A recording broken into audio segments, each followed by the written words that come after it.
जे काही सामाजिक महापुरुष आहेत हे आपण एकंदरीत बघतो ते फक्त त्या दिवशी पूजनापुरतेच आपण त्यांचा विचार करतो, पण त्याच्या पलीकडे त्यांच्या विचाराचा आचार आपण कधी करणार हा खरा प्रश्न आहे. आणि म्हणून संतांनी जे काही आयुष्यभर काम केलं किंवा आता महात्मा फुले सावित्रीबाई जर नसत्या तर या सावित्री आम्हाला इथे दिसल्या नसत्या, त्या कुठेतरी स्वयंपाक करत बसल्या असत्या.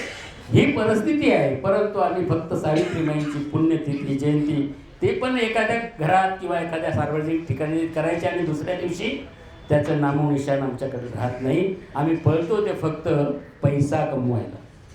आणि तो कुठे घेऊन जाणार आहोत? जगद्गुरु तुकोबाराय म्हणतात, धन मिळवणी कोटी आणि सवे नये रे लंगोटी नेले का कुणी. मग कशासाठी ही सगळी धावपळ? तर हे सगळ्यात समाजामध्ये आपण जे काही शर्यतीत उतरतो जीवनाच्या, त्या जीवनाच्या शर्यतीत उतरल्यानंतरची ही धावपळ असते.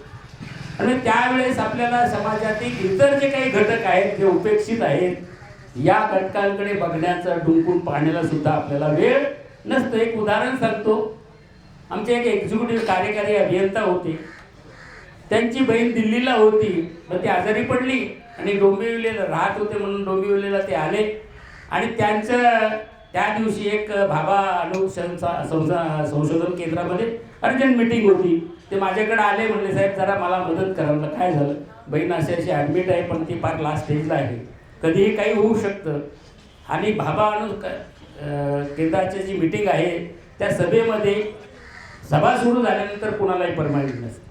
2-3 तास ती सभा तशीच चालू राहते. ती कधीच म्हणजे तिथे प्रवेश कुणालाच मिळत नाही. तो फक्त तो दारातला शिपाई. पण तुम्ही त्याच्यामार्फत मला मेसेज द्यायचा व्यवस्था करू शकता. काही झालं तर तुमचा नंबर दिला आहे आणि त्याप्रमाणे तुम्ही मला कळवा.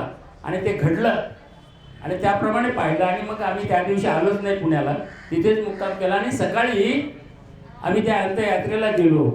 काय चित्र होतं, आपण कुठे आहोत हे मला दाखवायचं आहे. त्याच्यात एक 12 मजले बिल्डिंग होती. ग्राउंड फ्लोअरला हे राहत होते. रात्री ती डेड बॉडी आणलेली ग्राउंड फ्लोअरला ठेवलेली होती आणि दुसऱ्या मजल्यावरती सकाळची सुंदर सुंदर भक्तिगीतं चालू होती. कुठे आहोत आपण? मनाला जरा खंत वाटली की आपण नक्की कुठे आहोत? याच बिल्डिंगमध्ये आहोत ना.